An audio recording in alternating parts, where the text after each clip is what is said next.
Latte art demonstrates skill. A lot of people think that it's showing off, but it's not. Latte art shows that your coffee has been made with passion, with skill. It also shows commitment and time spent in the coffee industry.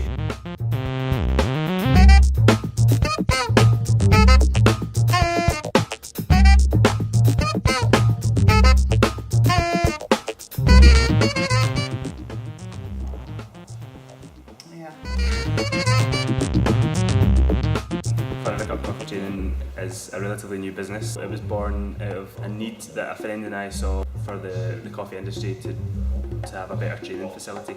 We had received a lot of really bad training in the past, and as I'm sure everyone who's worked in coffee has, a lot of Chinese whispers, so being told one thing from one person and one thing from another person. So there's no consistency, and that's what we really felt there was a lack of.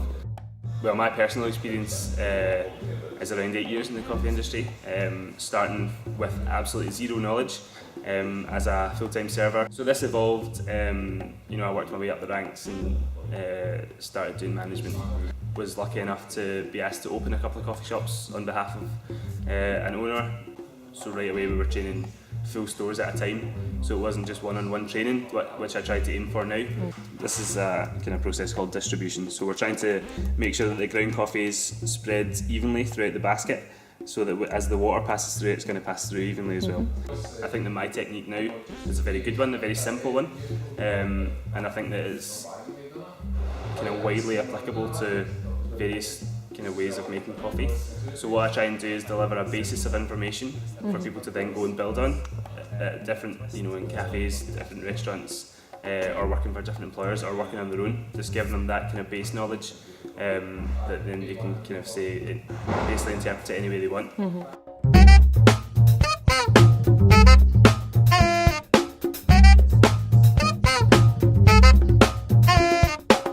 So roughly a kind of double espresso should take anywhere between 20 and 30 seconds depending on the coffee. That would be a double espresso. You can see that we've got the nice golden crema on top. It's kind of marbled looking, so we've got a few different shades in there. We've got some wispy lines. If there is no crema whatsoever in the coffee, then you've done something really wrong. If it's just totally black, then that's not a good sign. By steaming milk, what we're doing is looking to introduce air, and that's kind of what thickens the milk up. So the temperature we're looking for is roughly 65 degrees C, and that should give us a ready to drink temperature. Should be able to have a nice big gulp of it right away. So you can see right away that there's a couple little bubbles on the surface. What we're going to do is just give that a little tap, and then when you're happy that there's no big bubbles on the surface, then we're just going to give it a little swirl and just mix all the hot milk with the foam that sits on top. A lot of people come to me and they only want latte art training, and it's very difficult. If they've never made coffee before, I can't do it. You need to have a good understanding of the milk steaming process and making coffee in general. You need to be pretty competent already to just kind of pick up latte art. So I'm going to do a quick lap, and I'm going to go to the other side, a nice side to side motion, work my way back, lift up and then pour through. So then we get a nice rosetta. So the side to side motion is what kind of flicks these leaves out to the side. It's important to do that as evenly as possible and as smoothly as possible, otherwise you'll end up with really big ones on one side and little tiny ones on the other. I find latte art really important. I find that it acts as not only a kind of decorative aid, but if you deliver a latte and say that's your latte, you put it down, and then they'll go, yeah, so last week, oh look at that, that's a beautiful little fern or leaf or tulip or whatever on that coffee, oh that's really nice, and then maybe I'll try it without sugar, and then they drink it and then they think a little bit more about it as well, so they're actually thinking about what they're drinking, so it's raising awareness. And then that's obviously good for your business as well, because they're going to say, last week I was in this coffee shop and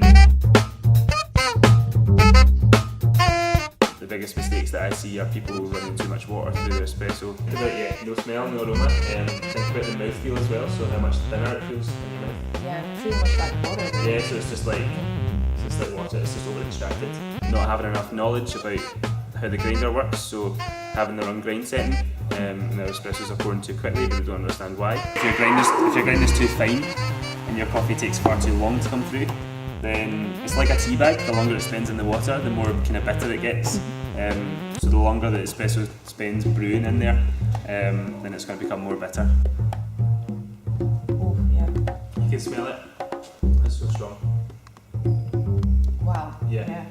So it's just kind of identifying these little mistakes, and usually it is because they've not been shown properly. I do get a lot of people coming to me who are about to open cafes or coffee shops or galleries with coffee machines in them, and various little exciting projects, which is great. That they're coming to me for the training beforehand, so that they can go get a machine, hopefully while they're here, and then have it installed. I can go back out, do a little refresher training session on their own machine in their own environment where they're comfortable, and kind of get them making good coffee from the start, which is much easier than changing people's habits to make good coffee from a standard they've already been sitting at.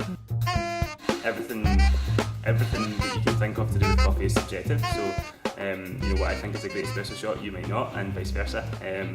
So yeah, it's just about kind of finding something that works for you and sticking with that. If you enjoy it and you feel that it's marketable, like you could sell it to people or you could train people in that way, then absolutely go with that. And if people will tell you if they don't like the way that you're doing it.